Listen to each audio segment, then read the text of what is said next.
네, 안녕하십니까. 경기도 평택에서 온 김부겸이라고 합니다.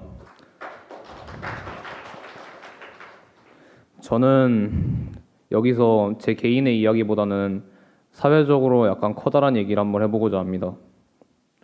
바로 이 연설대전의 참가자이신 청소년 분들이 느끼는 교육에서 일어나는 차별에 대한 이야기입니다.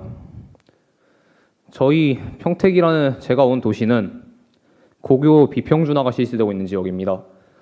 그래서 학교별로 내신 커트라인이라는 것이 존재하고 성적에 따라 학교를 가게 되니 당연스럽게 학교별로 네임밸류 이름값이라는 것이 생기고 학교별로 차별이 일어나게 됩니다. 그리고 인문계 고등학교에서 일어나는 대학 입시 결과들, 이것들은 더욱더 학교 간의 차별을 가속화시켰습니다. 그리고 그 학교들 중에 가장 입시 결과가 좋다고 말할 수 있는 학교가 바로 저희 학교입니다. 따지자면 저는 이 교육계에서 일어나는 차별에 대한 수혜자라고 할 수 있습니다. 그래서 저는 지금까지는 사실 이 문제에 큰 관심을 갖고 있지 않았습니다. 저는 어렸을 때부터 공부를 잘하는 사람이 성공한다라고 부모님께 듣고 자랐고 지금도 그것을 믿으며 대학을 좋은 곳을 가기 위해 공부를 하고 있기 때문이죠. 근데 최근에 일어난 두 가지 일이 저에게 이 교육 차별이라는 문제에 대해서 생각을 하게 해주었습니다. 첫 번째는 제가 고등학교를 다니면서 모르는 사람, 처음 보는 사람, 특히 저희 지역 안에서 새로운 사람을 만났을 때 저를 소개를 했을 때 제가 저 자신이 아니라 학교로서 평가받는다는 느낌이 들었기 때문입니다.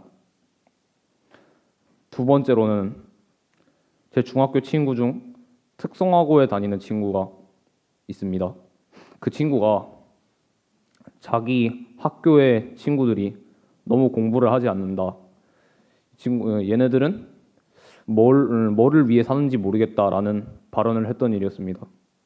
그 친구는 분명 특성화고를 취업을 위해 갔습니다. 그런데 취업과는 전혀 관련 없는 공부를 언급하면서 이 학교는 좋지 않다라고 비난을 하였습니다. 이 두 가지 문제에 대해서 교육 차별에 대해 깊이 생각하면서 나와 이 친구는 그저 목표하는 바가 달라서 학교를 다른 곳을 갔을 뿐인데 나는 대학 입시를 위해서 입시 공부를 하기 위해서 인문계 고등학교에 갔고 이 친구는 좀 더 일찍 취업을 해서 돈을 벌고 싶다 이런 생각을 해서 특성화고에 갔는데 어째서 이런 학교에 대한 선입견으로 우리 둘이 다른 취급을 받아야 될까 이런 생각을 했습니다.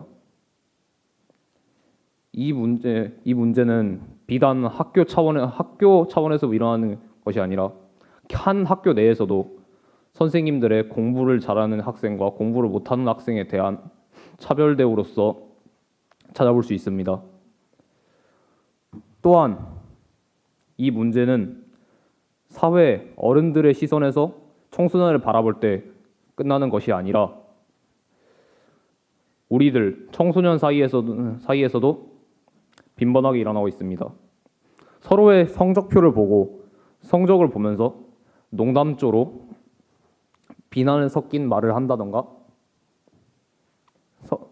자신의 성적을 비관하여 극단적인 선택을 한다던가 아까 얘기했던 특성화고 친구의 일례처럼 자신의 학교를 까내리고 자신의 목표와 관련 없는 공부를 통해서 비난을 한다던가 이런 일들이 매우 비일비재하기 때문입니다.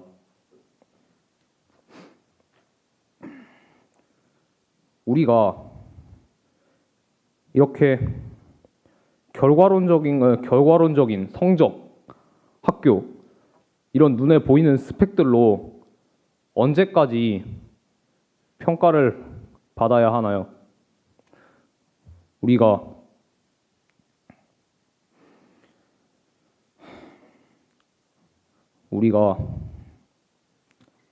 언제 이 족쇄에서 벗어나서 자유롭게 자신의 목표를 향해 갈 수 있을까요? 저희들은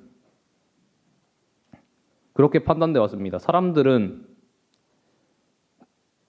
이 보이는 결과론적인 가치만으로 사람들을 평가하는 것이 쉽다고 생각을 하기 때문에 그렇게 평가를 했습니다.